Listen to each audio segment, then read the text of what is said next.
And so when we find these different roles and opportunities, we're gonna it's gonna continue to grow. I will say this: those of you,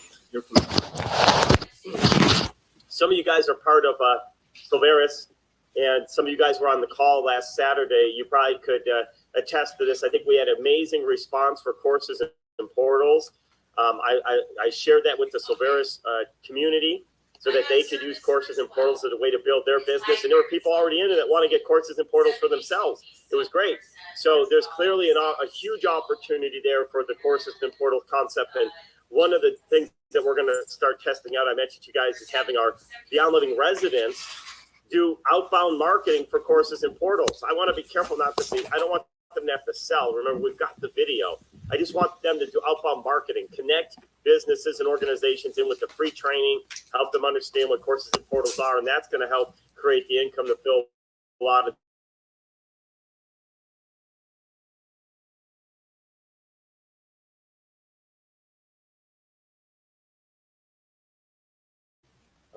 so anyway, so that was that update. So again, congratulations. He's got more coming, by the way. Alan's already putting the pressure on for the Finder of the Year. He watched Grow Vertical last year. He was there. He saw the Finder of the Year. He's on target for it. He said, get that trophy ready, engraved with his name. He's going after it, and I'll tell you. I'll engrave it now. So I love that. I love a bit of friendly competition. Greg Mick called me today. He is so happy. Oh my God, like he couldn't even have asked for better. Like he's like, I couldn't imagine that. Because what, if you really think about the timing and all, this was like a divine appointment, because if we'd have caught him a day or two later, it'd have created a lot of more headache for you just to get to the home, because he was gone so fast back to Colombia. So yeah, he's so happy right now. Yeah, let me add context to that. We got on the call with Greg on, was it Wednesday or Thursday? Was it Thursday? Thursday. And Friday he was leaving. I did an early call for me. I agreed to do an 8 a.m. Pacific time call, which for me is early. I go to bed at 1, 2, 3 a.m. So, 8 a.m. is not ideal. But he was traveling to go back to Colombia, so he had to leave the property, and he wasn't coming back. So it's like, okay, then we need to get the video tour done tomorrow. So he went there and he did the video tour, and we walked through the property, got it all on record so we could, plan out some of the whatever little tweaks we need to make. It's already furnished, which is what's great, right? The property has enough to put it up for the most part. We're going to make some tweaks and additions, definitely linens, and there's some other things, but it was already furnished, which makes us be able to work with people quicker and faster if their property is already furnished or they're willing to pay to get it furnished, right? So, but that was, Alan, to your point, absolutely. Like that timing was so important. And just a real strong Christian too, and believer. And that's what I tend to be finding here. If all we did was attract those Christians that want to make impact, we're going to do amazing things in this country. That's all right, and that's, we're not restricted to that, but I'm just saying that if that's all that happened, that's pretty powerful. So that was really good. Bedroom too, 3,400 square foot. We're going to get in 9 people, maybe 10 in there. I think 10. I think we came up with 10 because that one bedroom will have 3. There's a in-law suite in there that has it's huge. It's got enough room easily for 3 beds with its own private bath, so we can have 3 there, and just awesome. But even if we only had 6, the numbers are really, really favorable for him. And 5 actually is even favorable for his family. 6, 7, 8, 9, 10 is all just bonus. So he's got 4 kids and sees this as a generational wealth. And the same messages I've been telling you guys over and over. It's called generational wealth. Now, I will tell you, be careful. Be careful not to overspeak what it is we do and how our programs work, because we have so many different strategies that I don't even have time to go into. For example, I know someone, I don't remember who it was, but somebody had a potential opportunity, and the person said, no, I'm not interested. I need all my money out because I've got some debt. I need to cash out because I've got a hard money loan or whatever the loan was, debts is. That's not a no for us. Remember, we have revocable option contracts. If we still marketed and found a buyer found residents, we may have other models where we can help them do some refinancing, put it into an LLC, pay off any debts that they have. So it may not be all their money out, but it's better than being stuck with a vacant property. So don't assume there's just one model. It's so important to get the facilitators that have been trained. I mean, some of these people have been training with me on a regular basis for over a year, right?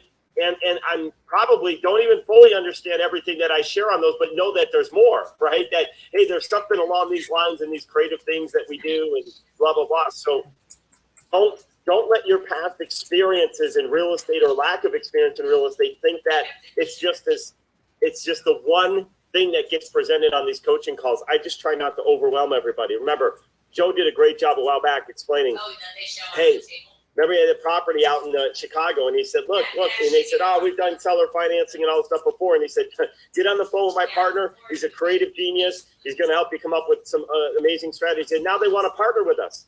They went from originally being like, no, we know. And Joe didn't even mention seller financing, but they just assumed, and Joe, keep the doors open with people. Let them hear the bigger picture, because we tailor it and customize it given people's situations. So, all right. But Alan, that was awesome. And I think the point is, it's shots on goal. Now I'll tell you, Alan's had a couple really, really good shots. And at the very beginning, and sometimes you're going to get the people that you spend time on, then they disappear or they come under contract. If we had to want to do it right before they were about to sign that contract with us, they got an offer. And if it falls through, they're going to come right back. We know that because they want to partner on a bigger way with us. So that was awesome. Now they had 2 properties, so we're still working on the other one. But obviously, it's going to be about just education and sharing the models. So, all right. Anything else, Alan, you wanted to add on that with Greg? And I love the fact that he was so happy and you guys prayed together on the phone. That was awesome. I mean, just talks about the type of people that we're helping. Yeah, as far as that goes, no. But Vanessa connected me with someone in North Carolina who's already been in the space. They had 2 buildings, one house, 24 men, the other with 20 women.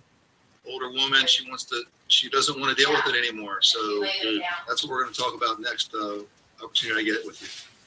Yep. We're going to probably cover it off on this call, actually, after I go through some of the updates, if that works. We don't have an address yet.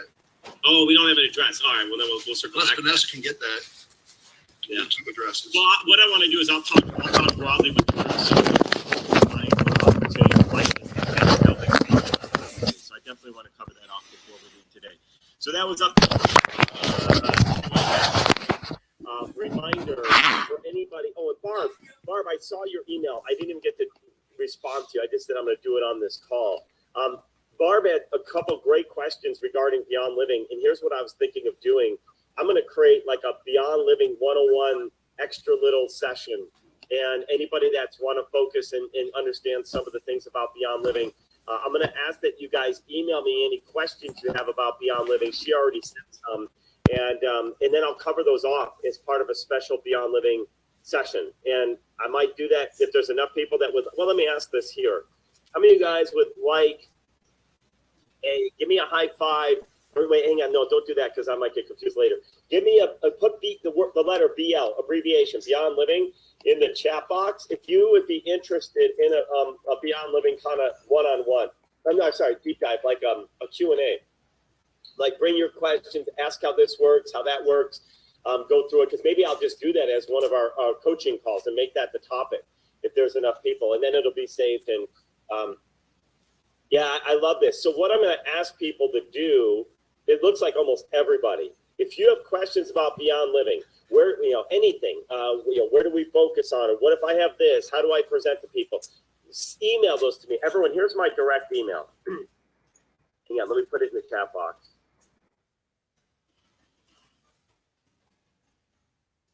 Hang on.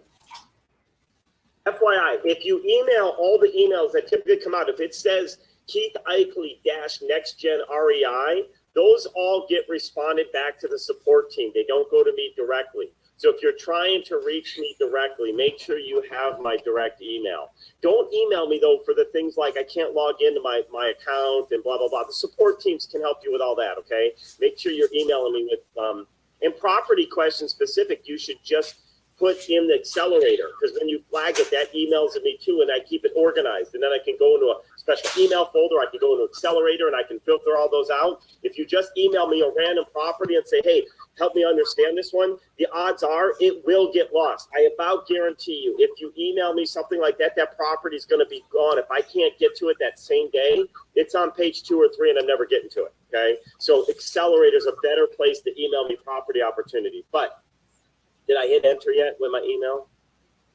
How come I don't? Oh, here we go. All right, that's my email. Keith@keitheichele.com. Please don't share that with anybody outside of our group without asking me first, okay? I don't even have business cards or emails on my business card because I can't take any more emails from people just inquiring and, you know, promoters and all that other stuff. I started doing expos a long time ago. When I was doing all these expos and speaking around the country, I just simply stopped even putting my phone number or email on my business card. I'm like, just contact support so they can filter for me. So my fear is getting back into that same world as we continue to grow, because this stuff is massive. And I want to be able to dedicate my time and get as much of my time attention to those that are absolutely serious about what's happening, right? You guys know, you guys are here on these calls. You guys know how to reach me, and you know that if you've got a serious connection, when you reach out to me, I'm going to make time for your resources. Does that make sense? I'm going to direct people where to go. I say, hey, have them go check this out first, but let me size it up. That's how I have to balance my time to make sure I can get as much done as possible. It's about efficiencies. Some of you guys know this. Susanna knows this. Aldo knows this. Some of you got to meet James Malinchak, good friend of mine, and ABC Secret Millionaire. He does not. I'm good friends, so I have his cell number. We text all the time. He does not even have an email. He doesn't even touch email. And I was so jealous when I heard this. I'm like, man, you built an entire massive business without even using email. I don't know how you did it, but I love it. His assistant is his sister, and she manages all his email for him and prints out the things from on paper and puts them on his desk that he needs to know. I'm like, wow, what a system, right? So I'm not there yet. So you guys still have my email, but one day it's not going to be a matter of that I don't like you. It's just that I need to, you know, wrangle back in my life. You have your kids growing up soon, Keith. Train them now. That's right. They're gonna. All my emails will be managed by them. Exactly. You got it, Suzanne. One more reason to one more job for them to do, so that they can buy their own Xboxes and stuff like that. Okay, so that was the update. Another update. This Thursday at 9 a.m. Let me double check it. 9 a.m. Pacific, which is still a bit early for me. I don't really care too much for 9 a.m., but I'm trying to be helpful for the East Coast folks, is the next Beyond Living Q&A for nonprofits. So if you have some nonprofits that want to learn about how Beyond Living works, we don't have a landing page up yet. The team's been working with Silveris. We've got Silveris, the links to go back is all built. So we sent that out. I tested it last night, and that's all working. So those that are in Silveris, as you know, we have this structure now with Silveris that when they send people to the 75-minute training video, at the end when they go to check out, it's going to take them back to your storefront. So that way they check out at your Silveris checkout page, not our regular Square account. It's pretty cool, right? So that got built out this weekend and tested. So everything's working on our side. We're just need to validate that those links have been set inside the Silveris platform to send to us, so we know who sent it over. But Mike has got that going. So just FYI, we got a lot of development stuff happening. We're working on some commercials, commercial videos. One of them is going to be for the transportation. The transportation video is about getting more junk removal and peer-to-peer deliveries going. That's obviously something we want on a massive scale. So that's on its way.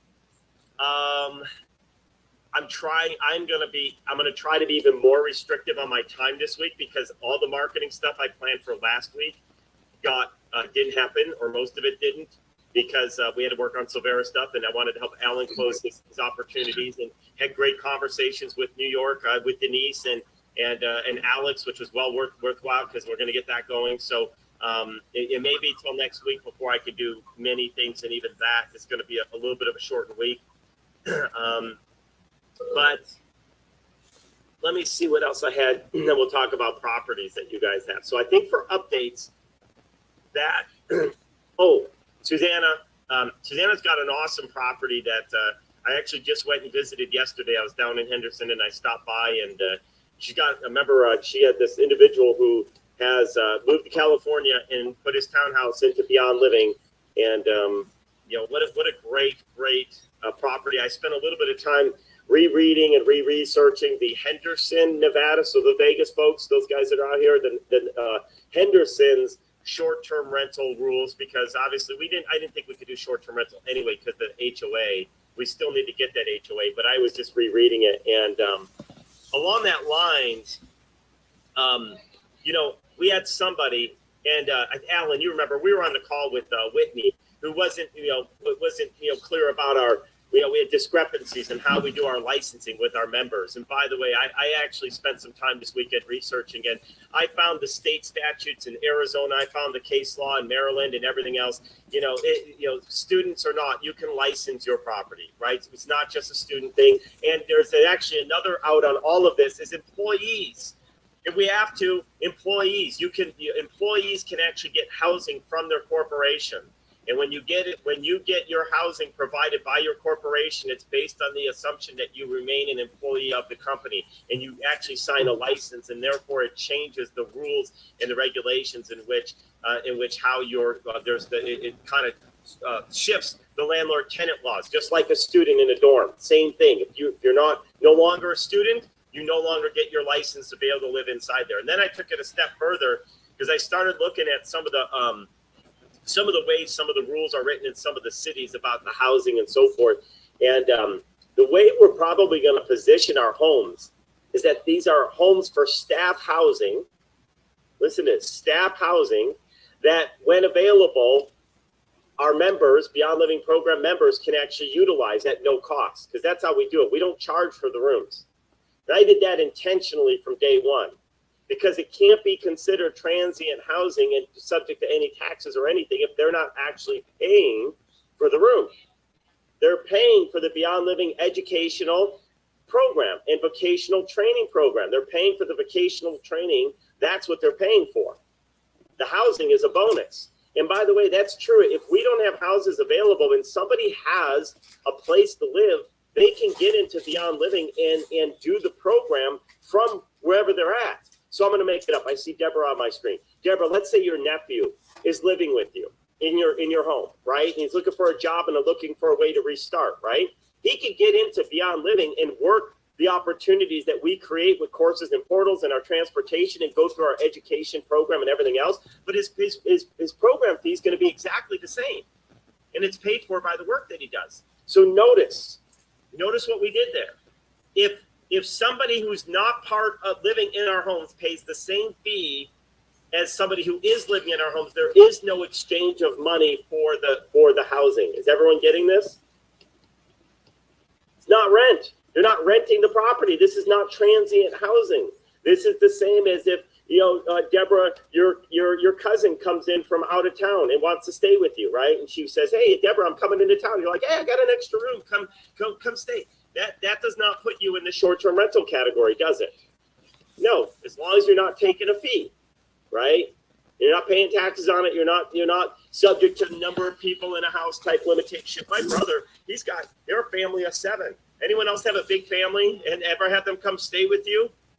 Yeah, you're filling up your house more than I guess unrelated by blood technically would be considered family, but you might have other people that have come in before friends. How many people? Well, here's a perfect example. How many of you guys have kids and have ever had a sleepover at your house with your kids and they brought a bunch of friends? Anyone ever have that? Oh my gosh, my kids were in dance and we have 20, 30, 25 people sleeping over at my house. Technically, that's more than 4 unrelated people in the house, right? So anyway, we're going to do some really creative things. I also spent some time researching pad split a little bit more too, to try and understand how they're getting around the number of unrelated parties. And I do have a friend, partner, who's doing pad split. He was going to be in with their legal team. I haven't had time to do that yet. but they use that term member. And they do my backup plan, which worst case is we'll just create an LLC and everybody will become a member of the LLC for free. And they'll become a member of the LLC, and that LLC can rents the property, and therefore they're staying in a property that they're an owner of, that they have equitable interest in. Right?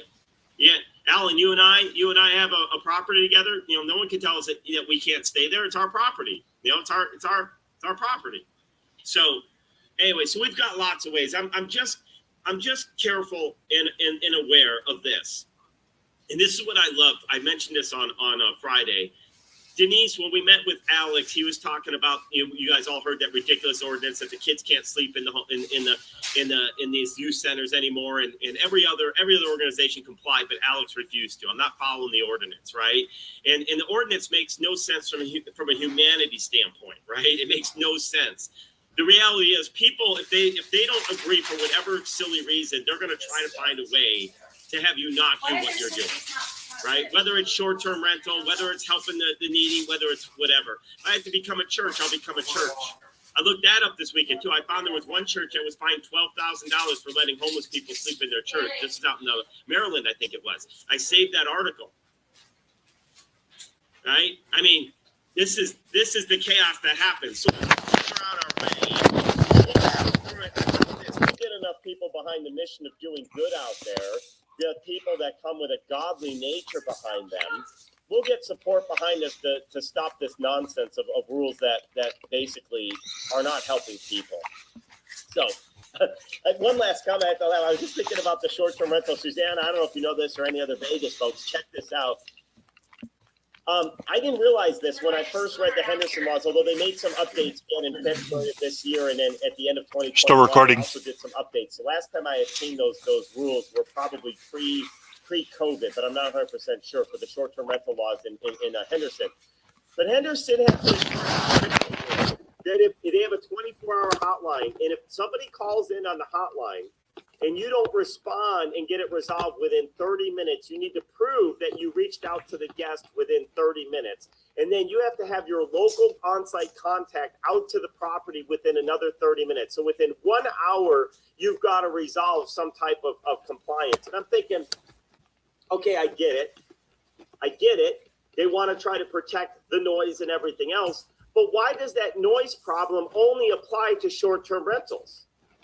Why does not every landlord have to follow this same thing? So if you've got a neighbor that's blasting their music at 2 a.m., there's no concern about that. But if it's a short-term rental, we've got to jump hoops and figure out a way to be there and respond within 30 minutes and be there, have it resolved within an hour latest. So I'm not against creating a good, healthy community, guys. Just to be clear, I'm not against it. But it needs to be even across the board, right? You got to apply the standards, make it a general standard, not just applied to short-term rentals. And then however what they do with their property, as long as they're within the bounds of keep creating an environment for the community, then that's fair. So the reason I bring that up is I want the same thing for Beyond Living, right? Let's not make this about how many people are in the home or whatever. Let's make sure that we're providing a good experience for the community and we're not bringing down a community, right? That's what it's about. I'm all for that. So anyway, those were my, well, just as a side note, I'm surprised I didn't get it. I have a photo. I don't know if I put it on my, I don't think I shared it to my computer. But this is pretty funny. When you have a short-term rental, you guys will crack up on this. So Airbnb, talk about AI technology. Airbnb, we had someone that was trying to book one of our properties, and Airbnb kept denying them. They kept saying no, not allowing it to happen. They wouldn't let them do it. We're like, well, maybe that's a good thing, right? Airbnb is probably uncovered some things that they know, and so finally they disappeared for a little bit, and then the next thing you know, they end up booking. And they end up booking on Vrbo, okay? So they book on Vrbo, which actually makes me even more nervous because on Vrbo, you don't get the coverage that you do with Airbnb. So this is Friday night. So all of a sudden, we have our Ring cameras, and we knew they were having a 30th birthday party, which we were actually okay with on Airbnb because we have the damage protection. So anyway, my screen showing. Can you guys see this? This is Friday night. So Friday night, the night of the party. Yeah, look at that. If you guys can't tell exactly what that is a giant turntable PA sound system. And they kept asking the entire time, can we smoke in the house? No, you got to smoke outside. Okay. So then that disappeared. And then they said, can we smoke in the basement? No, you got to smoke outside. Okay. And then they came back a little bit later and said, hey, can we pay extra fee to smoke inside? And we said, no, you got to smoke outside. So anyway, it's about 8 o'clock, 8:30, maybe 7:30 Pacific time. No, it's already 8:30 their time. So 6:30 our time here Pacific, which is 8:30 p.m. Central time. There's not even a single car in the drive. We're like, oh, this is interesting. I thought the party's tonight. So then 9 o'clock comes, 10 o'clock comes. People don't even start arriving till 10 o'clock. And we had quiet hours, 10 a.m. to 8 a.m. They didn't even start the party till about 11 or 11:30 at night. And then, now we're up late here anyway all the time. And all of a sudden, we're watching the Ring cameras. Nobody's going out to smoke. And so, we reached out and said, hey, just to make sure you guys know there's no smoking. And they said, oh, yeah, you know what? We got it. And then like a half hour later, 2 people came out for a minute and smoked. That was it. So my point is, this party continued till 6 a.m. 6 a.m. Now, luckily, you can't see it, but luckily next to us here is an open lot. So we really don't have any neighbors on that side, and the other neighbors here haven't complained. The vast neighbors back there, I've had people in this place that have complained on the neighbors behind us. I've had short-term rental guests complain because the neighbors behind have been partying until midnight, right? And they actually called the cops on them because it was so loud. Our home was at least contained inside the house because we couldn't hear it on the Ring cameras outside. So they at least kept the noise into a manageable piece. But my point, by the way, they did smoke up the house with weed, and I want to thank Doug. Doug, and we had a whole crew of people out there yesterday and even still today getting it ready for the next guests that arrive in, 2 hours, okay? We had someone, Doug was there like 5 hours. Cleaning person stayed overnight to continue working. They broke the glass. They broke the door. That was really, I guess, the biggest part of the damage. There was a fight, and they did tell us that the glass, and the door broke, and we got that fixed. It was a mess. Luckily, we charged an extra security deposit on Verbo, so that has been eaten up for sure. We're going to obviously compensate Doug and the team for their time. My point is this, though. Oh, Doug, I was going to send you this photo. I actually snapped this on my phone that night. That was from the Ring camera. And I don't know if you used the Ring or not. I think you have access to it. I was going to say, Doug, we might have some issues with this one, but we knew they were having a 30th birthday party. But my point is this. Look, out of all the bookings we have, and this property is booked pretty much every weekend. In the past year, this is only the second issue. The first one, they did put a hole in the wall, and they tried to patch it themselves. We did have 2 other people that one left paint, and they paid themselves to get it fixed afterwards.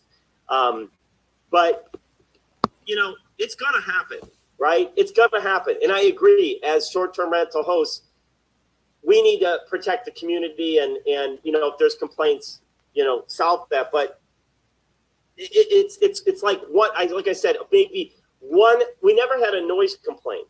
The things that happen inside, right?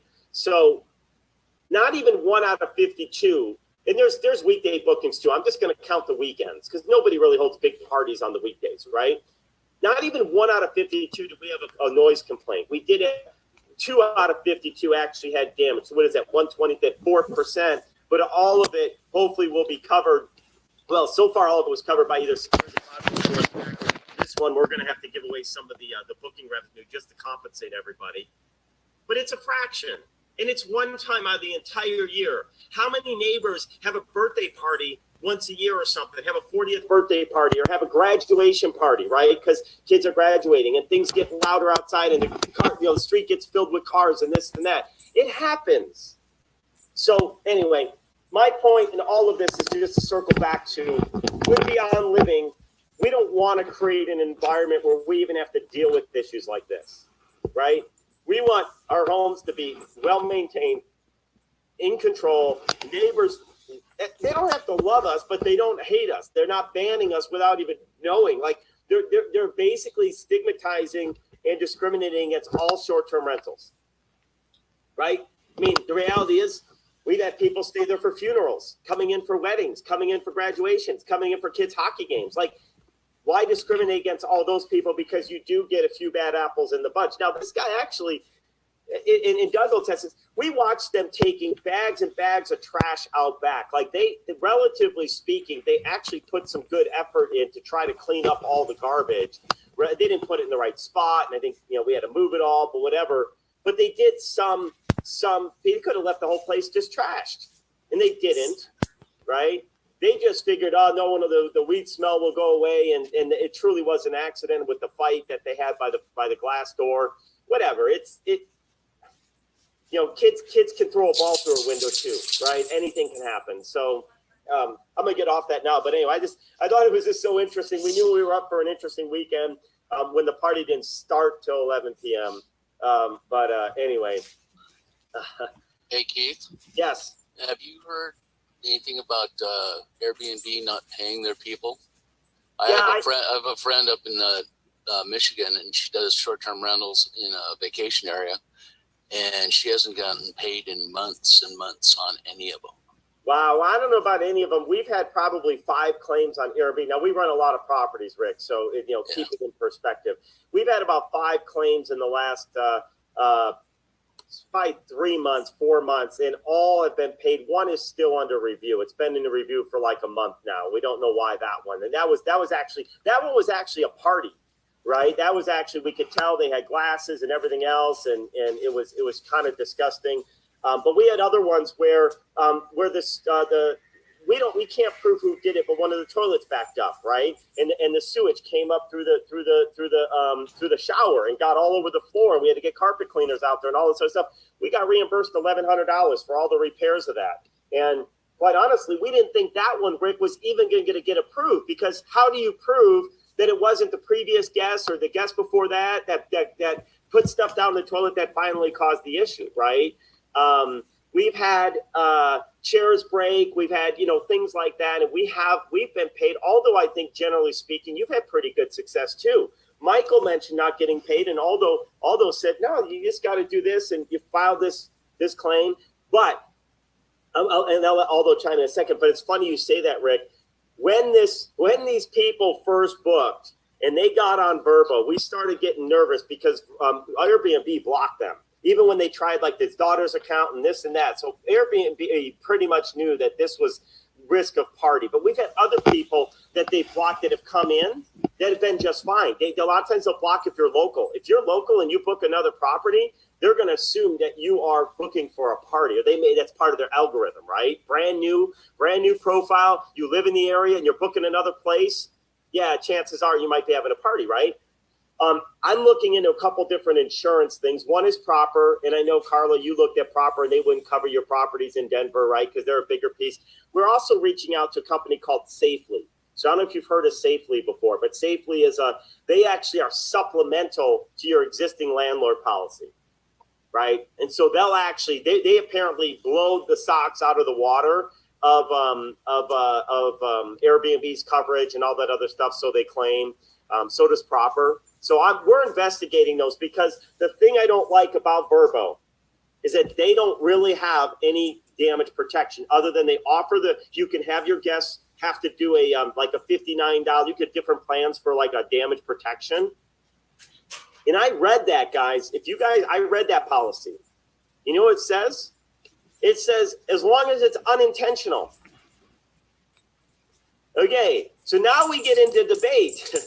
Was my broken window intentional or unintentional? Clearly the weed in the house was intentional. They chose to smoke in the house, right? Like, so is that not going to be covered?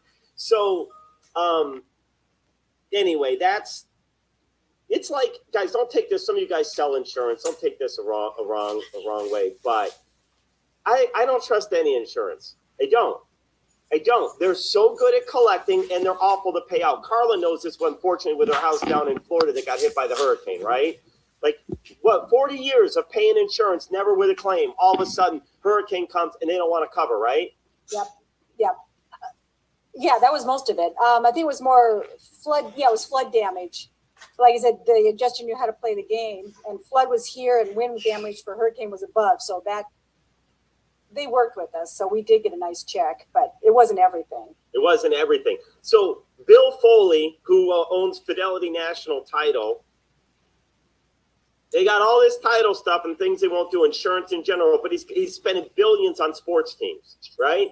They got money to buy sports teams, but they won't pay out on my broken glass on my window. I had a flood in my house. Some of you guys know this. My house back it had a pretty big basement. It was 2,500 square foot basement, and it flooded with 40,000 gallons of water. 40,000 gallons. This thing was over 3 feet high, and it was because the drainage down from the association backed up and flooded through my foundation. So it wasn't a sump pump failure, and so they wouldn't cover any of it. And even though sump pump was working, it couldn't pump it fast enough. And their claim was, well, you didn't get the rider that covers your association not filling, cleaning out all their drain things, so therefore this isn't covered. I'm like, what rider? Like, this is, everything's in a rider. Everything's in a rider that I don't even know about. And so anyway, I don't mean to pick on insurance, but I have to. Like, my experience tells me, and many of you guys can attest to this, that you get a bad taste in your mouth if you've ever had a bad experience with insurance, and I've had more than one, and probably many of you have as well, right? Medical insurance, same thing. How many guys ever gone to medical and they don't cover anything?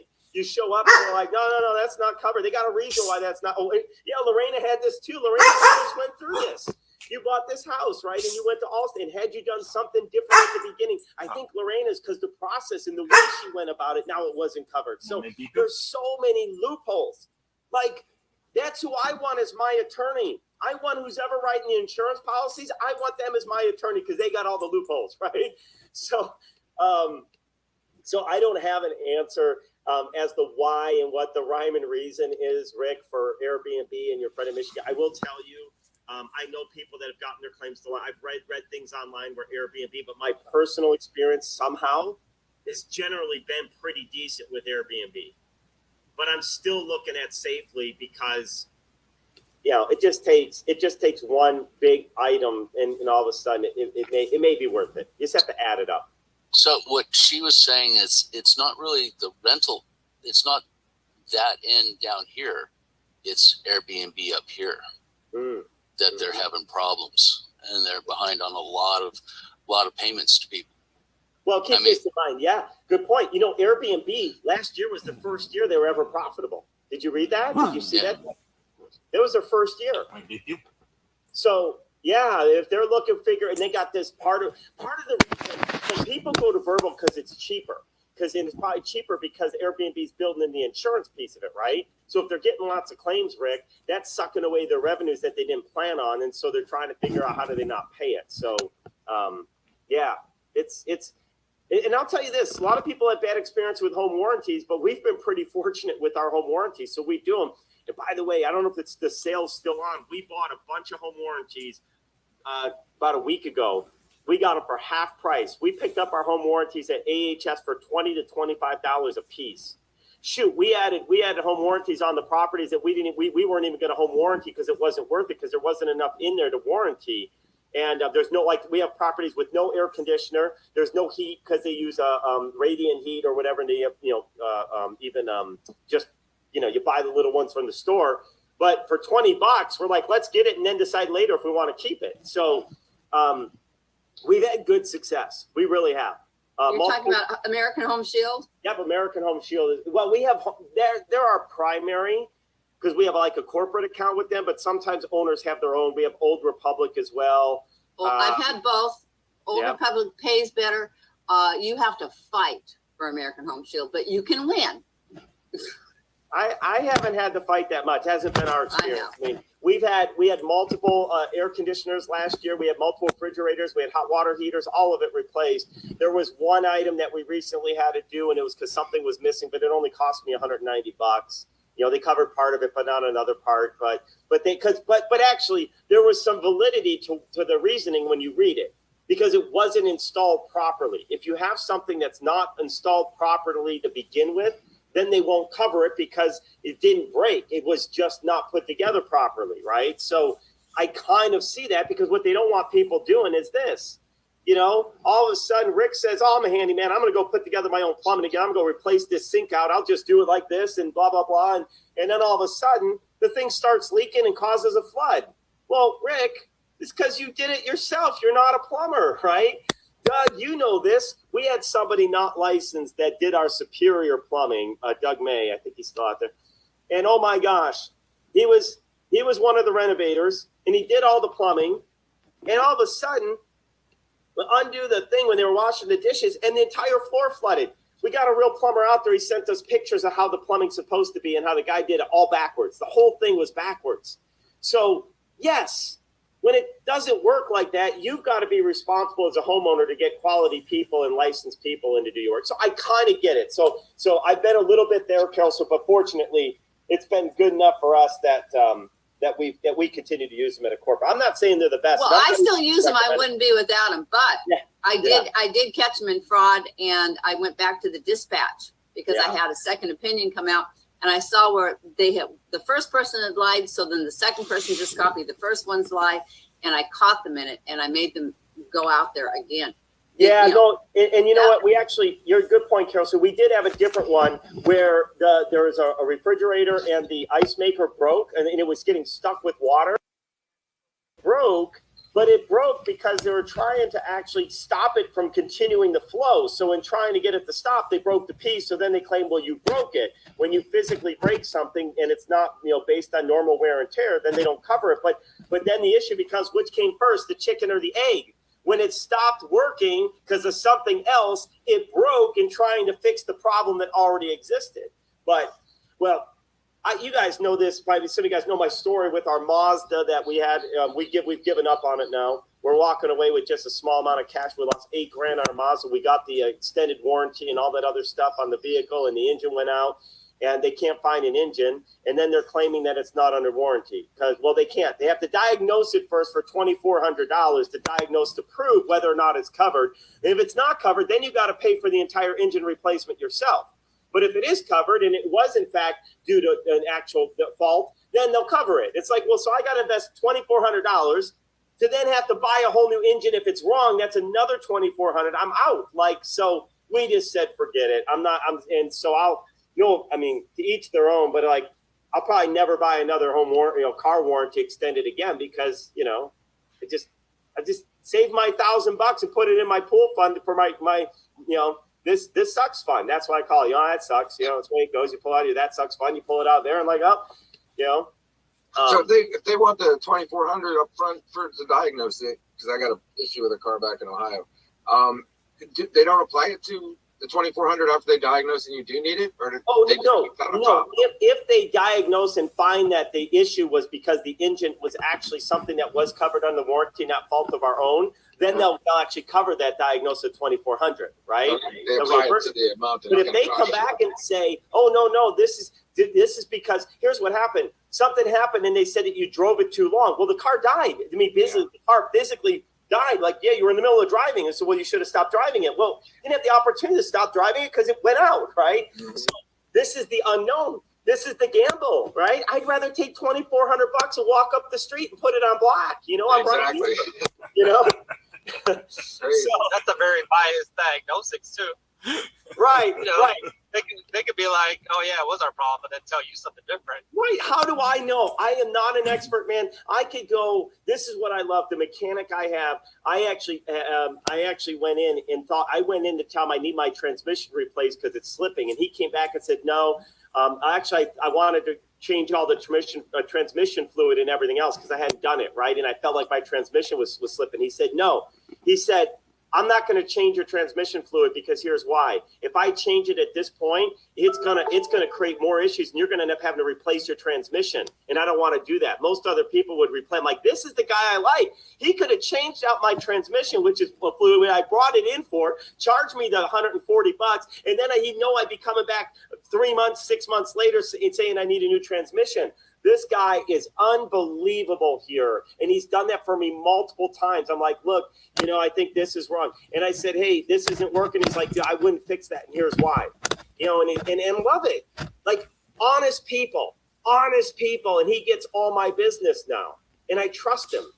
But although other than someone like that, I don't trust the dealers. I don't trust the insurance. I don't trust that. I've been through it too many times. So, somebody asked some questions earlier. I'm gonna go back to. Sorry, I missed them. We got down these tangents. We can invite a nonprofit interested in Beyond Living for people helping on Thursday at 9 a.m. Pacific to a live Zoom. Yes, a live Zoom. So, if you have people that may be interested in coming to learn more about Beyond Living, that's going to be Thursday at 9 a.m. Pacific, so that's noon Eastern. Email me for right now. We were trying to get a landing page up by Monday, but there was too many things that the dev team is working on at once. So hopefully, maybe today we'll register them. If you just send me and say, hey, I have somebody interested, here's their name and info, we'll actually register them on the page once it's ready, and they'll get the link to join us at this live event. And they'll get notified. It starts at 9 a.m.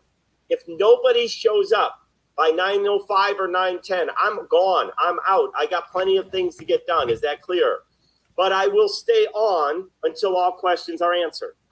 All right?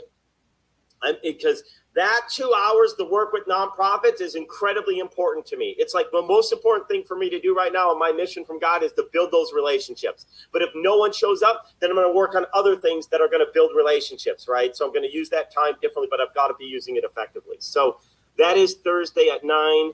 I'm just looking at some other notes here. Thomas, working on receiving an old school 92,000 square to do 15 homes behind for workers and temp housing. Then other homes to rent and sell in the same counties. We will look at commercial, large commercial each state. I love that. It's so funny. I had this vision. I think it might have been wasn't at church. I was actually finishing up biblical citizenship yesterday. Oh, don't let me end without that really quick. Some people might be interested in something, but hold on. I had this vision of having these training centers and using schools and churches and so forth for our training for Beyond Living, so people could come in and learn. Because one of the things I want to have a backup for in every area is that people are not learning remotely. There's a difference on what becomes taxable or non-taxable with Nexus laws. I don't know if you guys are familiar with Nexus. Anyway, it's the way things are taxed.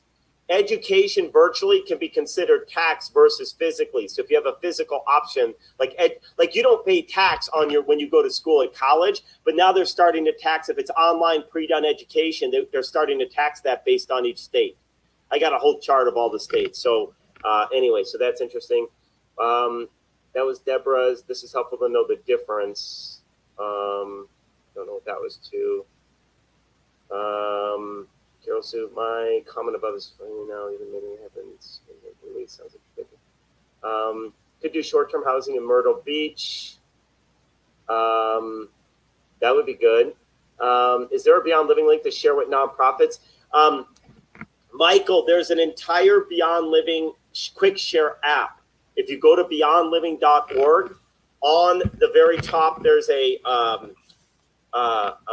did you mean for Saturday, for Thursday? Is there a Beyond Living link for Thursday? If you meant specifically for Thursday, there's not yet. As soon as the landing page is up, we're going to put that into the quick share app for Beyond Living. So you could say, here's the nonprofit Q&A session. It'll be one of the, and we'll give everyone a notice that, hey, you can now share that. So for now, if you have a nonprofit interested, just email me their info or the team support at NextGen REI, and we'll get them registered. That's even better. Don't email me. It wasn't for that. It's to be able to send them information to get them. Oh, general information. Then I was right on when I first started. Quick, if you go to beyondliving.org, at the very top, there's a share button. Click on that, and you can download the Quick Share app right onto your phone, and it has all the different links to share with nonprofits. How do you send that via email? Oh, you want to send it via email? One of the best ways to send those links, if you wanted to, so they could be tracked to you, is first text yourself the link, and then just send them that link. Okay. The other way is there's a dashboard when you first get your your activation for your Beyond Living affiliate share program. And that dashboard has all your URLs already laid out for you. All the things that you can share already have your unique URL. So actually in that initial email, it says, click here to go to your dashboard. And you could go right there. And then you don't even have to mess around with the quick share app. So how do I know if I have any credit? I have to get some kind of certification or something, you said? No. All you do is, hang on, I'm going to share my screen again. For anyone that hasn't seen this yet, this is really good and really important. If you just go to, you go to Beyond Living, hang on. BeyondLiving.org. You go to BeyondLiving.org, and the third link in right now, it's the third link, that may change, but there's a share link. When you click on share, right here, you're going to be able to put your information in. Once you do this, this is going to send you an email that gives you a link to be able to open that quick share app on your phone and save it to your home screen. That email also contains the credentials to log into your affiliate dashboard, which gives you all of your URLs, shares how many people have opened it and clicked and all that other good stuff. Did everyone catch that? Hopefully y'all figured that out or got that. If not, reach out to support and they're happy to help. Other questions? Go I ahead. have a question, Keith, on Yes. on the link you're creating for this Thursday event. I assume it's gonna change every time you have the new one, right? When people click on it, and then when is the next one? And are you gonna put on that link what day are and what time, so people will know, or is it just day by day? It's going to, I preset the first 3 sessions. None of that first 2, no one's had anybody interested to attend yet. So they didn't take place. So this is the 3rd of the first group. So I was waiting to see how much action and traction we get on this before I block out a bunch of dates in my calendar, right? So there will be one next week, but we are, as you know, Susanna, we've got some plans next week. So I'm going to be a little bit more limited time. There will be at least one though next week, and then there'll be more after that. And so what's going to happen when they go to that page, all the known next sessions will all be listed so they can pick the time that works for them. So if there's already 3 pre-planned sessions, they could pick which section fits best with their schedule. But I only have Thursdays figured out right now because, I was working on next week's plans. So good. Everyone got that? Not just Susanna. So they'll be able to say, Thursday at 9 a.m., Monday at 12:30 or whatever it is, and then maybe next Thursday at 9 a.m. or 10 or whatever it ends up being. So can we get some of your YouTube videos from Beyond Living or to attach to funnels?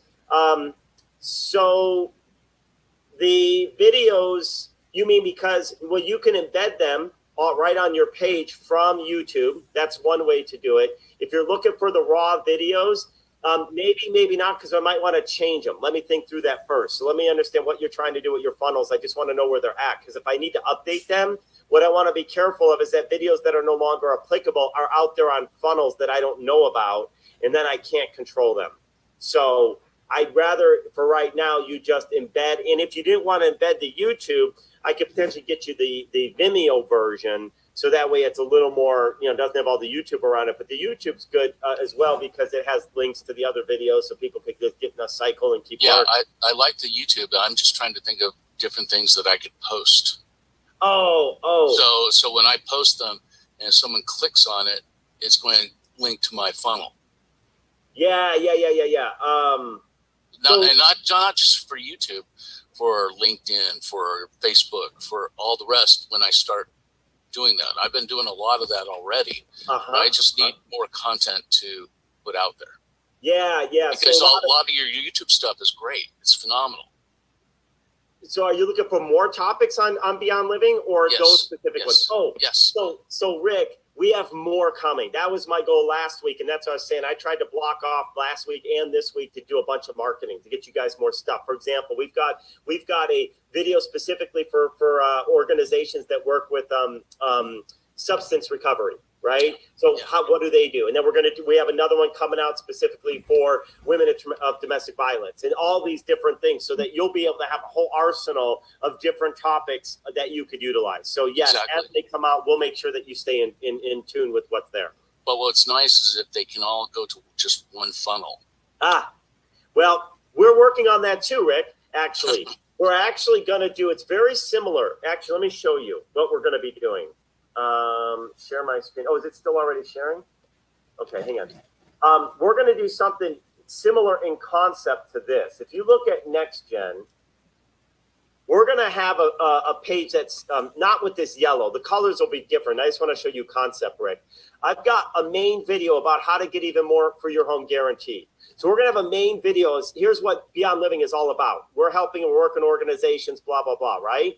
And then we're going to have these sub videos. Are you in domestic violence? Are you a sober living house? Or you work with recoveries? Are you a church, nonprofit, blah, blah, blah? Here's how you could benefit. Is that kind of what you're describing? Yeah, exactly. Yep. And just so I can have different content out there constantly bombarding folks. Yep. And then they all could come back to one page, and then they could pick their selective things. Like this video is really short. It's only 2 minutes if you have a vacant property. So if that's who you are, this is the video that you watch that's very particular to you in where your mindset is. So this type of design or structure is something that we're going to be creating, but it may be still another couple weeks before that's available, Rick. Okay. But we're getting there. These original ones are still going to be on here, the ones that you have, or are you changing them up? No, the ones that we already have, I'm not changing those at the moment because they're good enough. They're MVP, which we talked about on Friday, right? They're minimum viable product. There's nothing wrong with the ones that are there as long as they're not completely off base in what we're doing. Our rates change or something like that, or we're no longer doing XYZ. We'll leave them because there's too much new stuff right now I still want to get out. So, yeah, the goal was to do one every week. That was my goal when I launched this. And I haven't done one in probably 6 weeks is my guess, just because we've had so much happening. You guys are keeping me too busy. That's a good thing. Was that helpful, Rick? Would that help? Is that, if we had something like this, that's what you're looking for, right? Absolutely. Okay. And also, go ahead. Also, can you get a script for this? Because I do a lot of videotaping myself. Oh, a script for which part? Any one of them, just for content. If you download those, there are script softwares you can utilize. They'll actually put them onto. That'll convert it into. I think I can use Big View. I'll put it on there or CapCut, one of the two. Yeah. I mean, I would add that to my team's plate, but it wouldn't get done for a while. So if you're looking for it sooner than later, it'd be faster if you just grab it and just have someone convert it. Okay.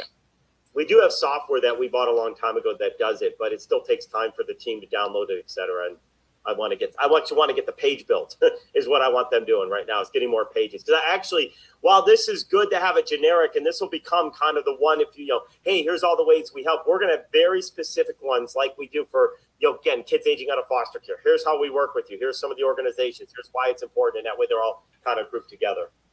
Cool.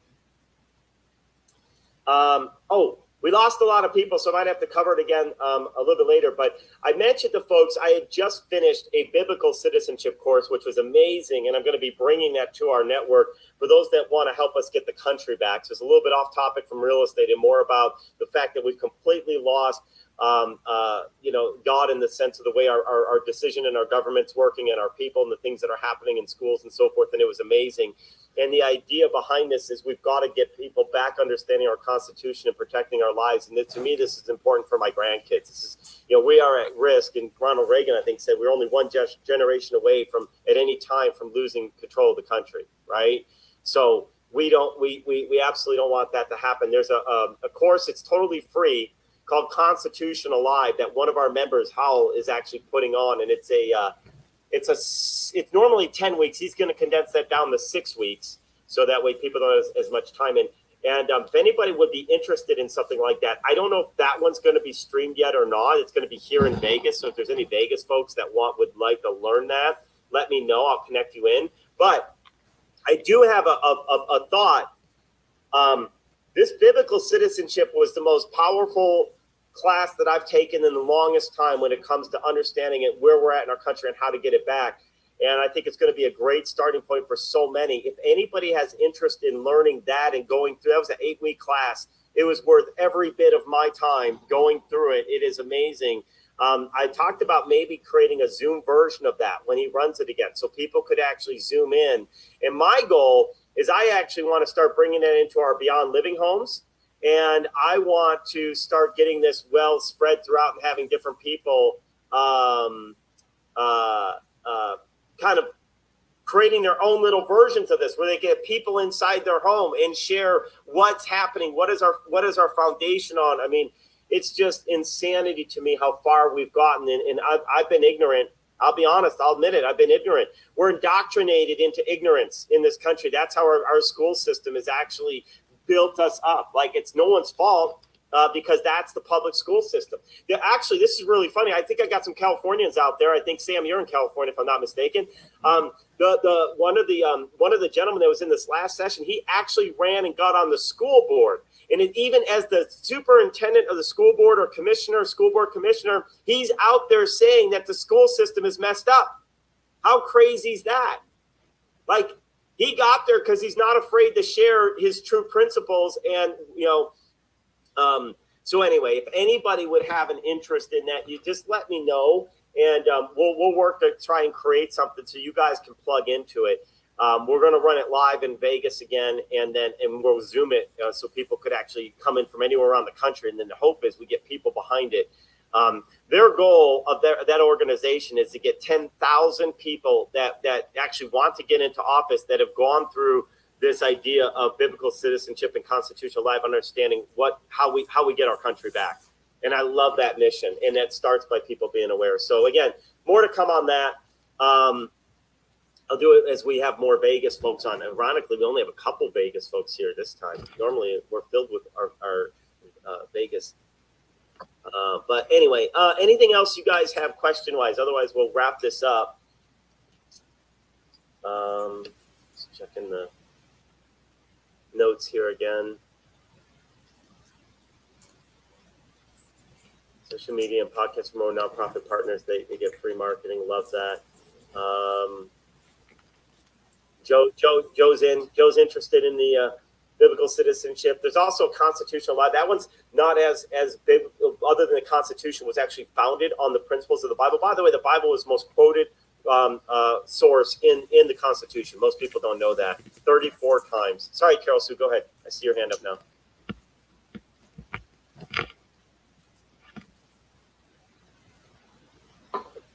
And then we're going to wrap up.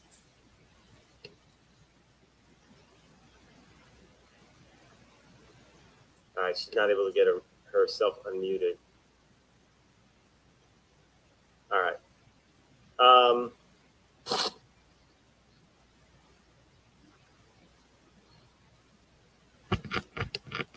All right, I'm going to go ahead. We can't, obviously your audio is not working, Carol. So check your chat, checking the chat for Carol Sue. How do we participate in Beyond Living for those coming out of human trafficking exclusively? Okay. Well, we just met with True ID here in Vegas, which is an organization to fight human trafficking. We're trying to work with Judge Marley Parladay, who has a big passion for human trafficking. So the way we would do that is it's no different than our other avatars, in the sense that we would obviously try to probably put them into their own homes because they come with a different kind of background and everything else. And so we would want to get enough qualified residents out in a given area with a home there. And then we would, basically just run the program. But what happens is we partner with existing organizations, so they're working on the mental trauma side of it, right? We're not trying to do that part of it. We're trying to provide more of the other advanced education, get them the jobs, get them the training, so that they have ways to start making money, in regular jobs, right? And that's what we want, and not be abused and all that other stuff. So that's the way we would do that, Carol. So is we would need to have enough to fill a home, and then we would do that. That's how that would work. So we'd want to build with a yes. So That would be great. Have a friend in Vegas, ex-Super Bowl champ from there. He knows the No Foundation. Is that what it's called? The No Foundation? Oh, yours. Yours is the No Foundation. Got it. Yeah, and by the way, in Las Vegas, as you may, those that don't follow football, just so you know, Las Vegas has the 2024 Super Bowl, which was the highest instances of sex trafficking. And so there's all types of organizations that try to come together to help fight it here. My church is already trying to do things to help fight it. So we have a real need to help with trafficking. And ironically, we also have a bunch of properties that might be coming down the pipeline as the short-term rental laws come in here. So there may be no coincidence that all this is happening. Maybe this short-term rental is to help us use a lot of those homes for good. But he's worked with 20 ex-champs. Will come to events. Oh, that would be phenomenal, Thomas. You know what, Thomas? I'm going to find time. I'm going to email you. I know I've been saying this but my schedule's just been so haywire. Last week's stuff is not done. But I'm going to reach out to you. I want to get together with you this week, okay? I'm going to reach out. Let's get on a call. We got so much synergy here, so I want to get it at least implanted in my head so I can see how we start putting these pieces together, because I know there's a reason we're here together. There's no question. So in fact, I'm going to add that to my list right now for today to at least set up a time with you, okay? Let me get to my today list and get that added in. Okay, cool. All right, folks. I'm going to let you guys run. Need to go, and have a great rest of your day. We'll see you guys on Wednesday. Recording stopped. Thanks. Have a great night.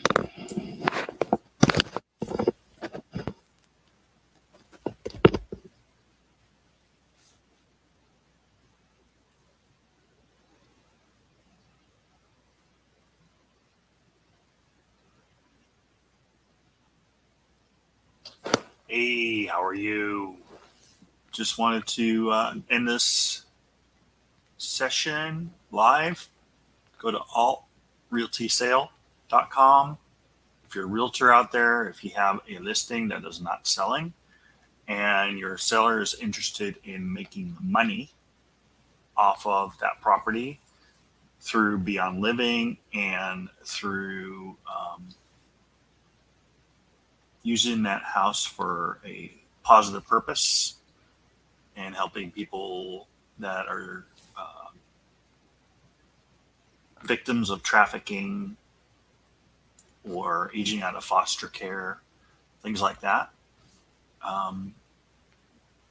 Let me know. I'll be happy to send you some links on our program and how it works.